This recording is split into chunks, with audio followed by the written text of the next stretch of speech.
Hello folks, Wyguy here again. Welcome to my home on this very cold winter day. The name of this video is called The Wyguy Exposes Agenda-Driven Words.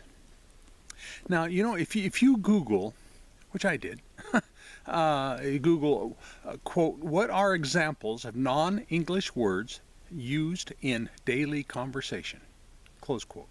If you Google that, you'll get 241 million results. Okay, and I'm going to share all of those with you here today. Hardly. Anyway, here's a short list of examples of foreign words that we use every single day. Okay, and that we're all familiar with. Now, we've heard of ad nauseam. Now, I'm going to entertain you a little bit here with this video because I'm a country boy. I don't use these words very often. And I'm not going to pronounce them right. I'm going to tell you that right off the bat here. Ad nauseam is from the Latin meaning to a sickening degree. Okay?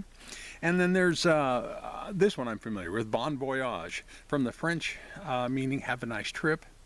And carte blanche, if I said that right, from French meaning unlimited authority. And I'm familiar with this one because of my friends in law enforcement. Modus operandi, from the Latin meaning method of operating. And then there's another legal term that's often used called pro bono. It's from a Latin meaning done or donated without charge. And then the one that we hear on the news all the time these days is called quid pro quo, from the Latin meaning something for something, usually an equal exchange. And last but not least, of just this small list I have here, is status quo, from the Latin meaning the existing condition. Now, the reason I brought this up, this is only, like I said, what, a half a dozen out of 241 million. Does anyone honestly think that we, as English speaking people located here in modern America, that we're the only civilization that has ever used foreign words to best describe what we're trying to say? Okay, this will make sense in a moment.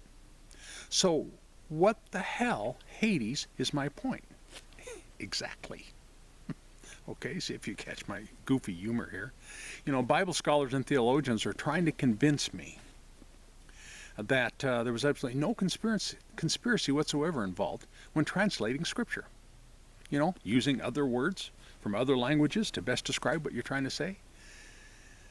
Okay, stay with me. This will make sense. That there was a misunderstanding. They're going to claim that there was just simply a misunderstanding in language and culture, and that words were simply mistranslated with no malice intent whatsoever. Well, really?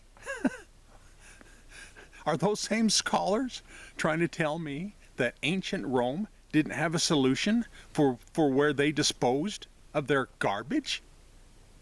Is that what scholars are trying to convince me?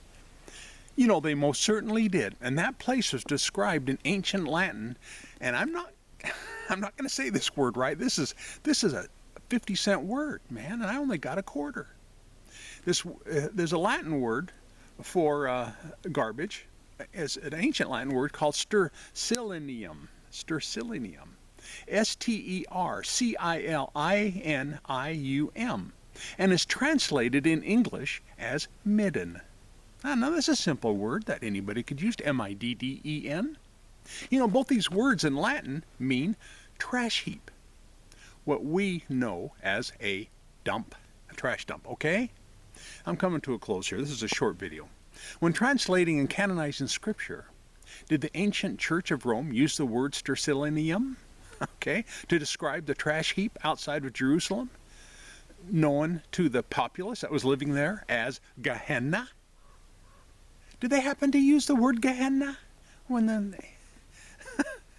Hell no. Or I should say, actually, hell yes. They used the Latin word infernum. Okay, translated in English as hell. And to put a cherry on top, whenever fire was mentioned in the Greek manuscripts, folks, the Latins added the word eternal, where it never existed before. Are you following me? This crap, of course, you know, there was simply misunderstanding in language and culture, and that words were simply mistranslated with no malice intent.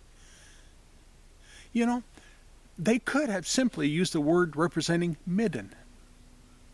And then in all of our Bibles, it would have simply said midden from those that were translated from the Latin Vulgate.